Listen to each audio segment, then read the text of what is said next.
ॐ गं गणपतये नमः।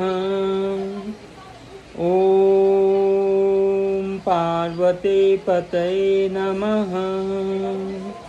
ॐ लक्ष्मी नारायणाय नमः। सुप्रभात मित्रों, जैसा कि आप देख ही रहे हैं कि ये जो सप्ताह है ये हमारे लिए बहुत ही पावन सप्ताह है, क्योंकि हमारी माता का आशीर्वाद प्राप्त करने का सबसे बहुत ही सुखमय समय है। चैत्र नवरात्र चल रही है। चैत्र नवरात्र के चलने से हमारे यहाँ सुख समृद्धि और शांति के लिए हम सभी माता के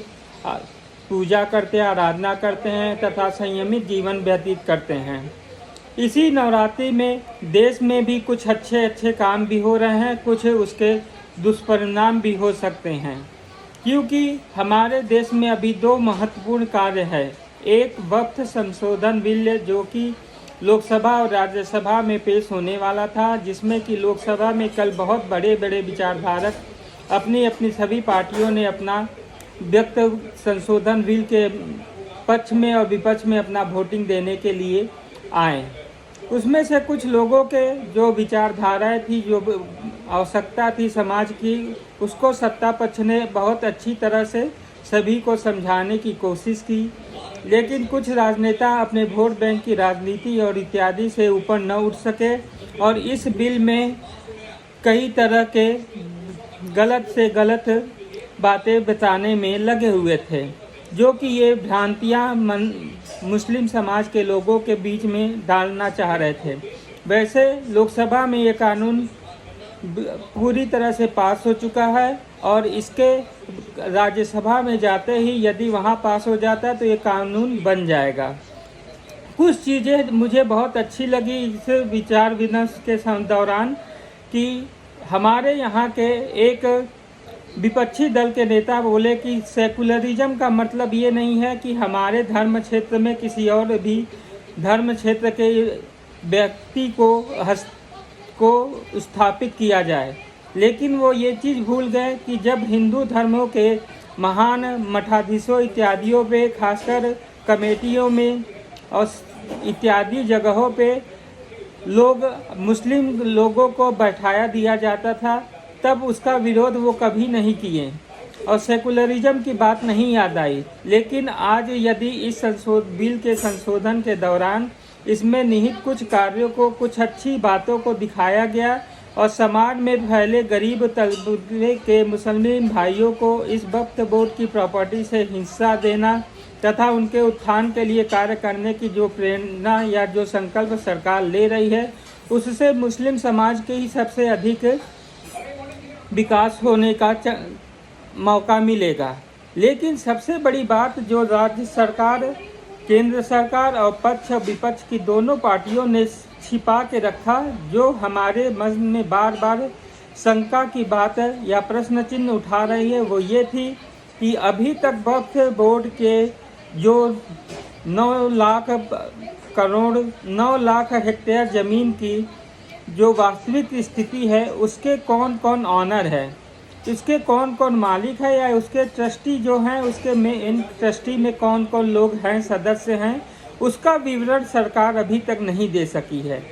ये पक्ष और विपक्ष दोनों तरफ से ये प्रश्न पूरी तरह से छिपा हुआ था। इस पे कोई प्रकाश डालने के लिए आगे नहीं बढ़ रहा था। सरकार भले ही बार बोल रही थी कि कुछ परिवारवादी लोग अपने इसी संपत्ति को एक दूसरे में बांट रहे थे। बात यदि उनकी सच है तो उन परिवारवादियों के, उन परिवार के लोगों को नाम उजागर करने में क्या कमी थी,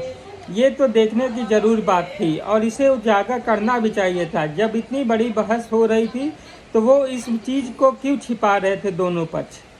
दूसरी, हमारे देश में अभी सबसे बड़ा है त्यौहार श्री रामनवमी का त्यौहार। एक तरफ वक्फ बोर्ड के चल रहा है तो दूसरी तरफ रामनवमी का त्यौहार की तैयारी भी हो रही है। प्रशासन की स्थिति बहुत ही गंभीर और बहुत ही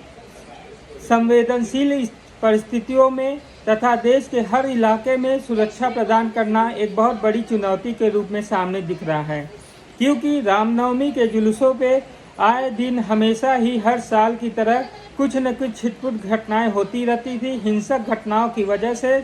भाईचारा में खलल पड़ता था, लेकिन ये एकमात्र भाईचारा का खलल रामनवमी के जुलूसों या हिंदुओं के त्योहारों पे ही होता था। इसके विपरीत कभी भी अन्य समुदाय के त्योहारों पे कोई तरह का हिंसक विरोध कहीं भी दिखाई नहीं देता था। इसलिए सरकारों, खासकर पुलिस प्रशासन, अर्धसैनिक बल, इन केंद्रीय बलों को चाहिए कि वो इस बात को, परिस्थिति को समझते हुए संवेदनशील, अति संवेदनशील और छोटी मोटी जगहों पे भी, जहाँ पे भी मुस्लिम बहुल इलाके हैं, उन क्षेत्रों में प्रशासन तैनाती करे और अच्छे से इसका देख रेख करे, क्योंकि इनके हिंसक प्रदर्शन के या कट्टरवादी लोगों के मूल हथियार जो होते थे ईंट, पत्थर, पेट्रोल बम इत्यादि, और इन सभी चीज़ों की निगरानी छत के ऊपर से किया जा सकता है। ऊंची टारिकों पे ड्रोन इत्यादि से इसकी पूरी तरह से देखें और इसका पूरी तरह से किसी भी तरह के ही अप्रिय घटना को होने से पहले उसे रोके। यही प्रशासन की जिम्मेदारी है, क्योंकि इस बार वक्फ बोर्ड और दूसरी तरफ रामनवमी, इन दोनों ही परिस्थितियों में प्रशासन को पूरी तरह से देश में शांति और स्थिरता बनाए रखने के लिए अपने दिन रात के मेहनत को और बढ़िया से करना पड़ेगा और ईमानदारी से अपनी ड्यूटी निभानी पड़ेगी, क्योंकि ये देश यदि सभी का है तो सभी लोगों को ये मानना चाहिए कि सभी सेकुलर होते हुए अपने अपने धर्म के अनुसार अपना अपना सभी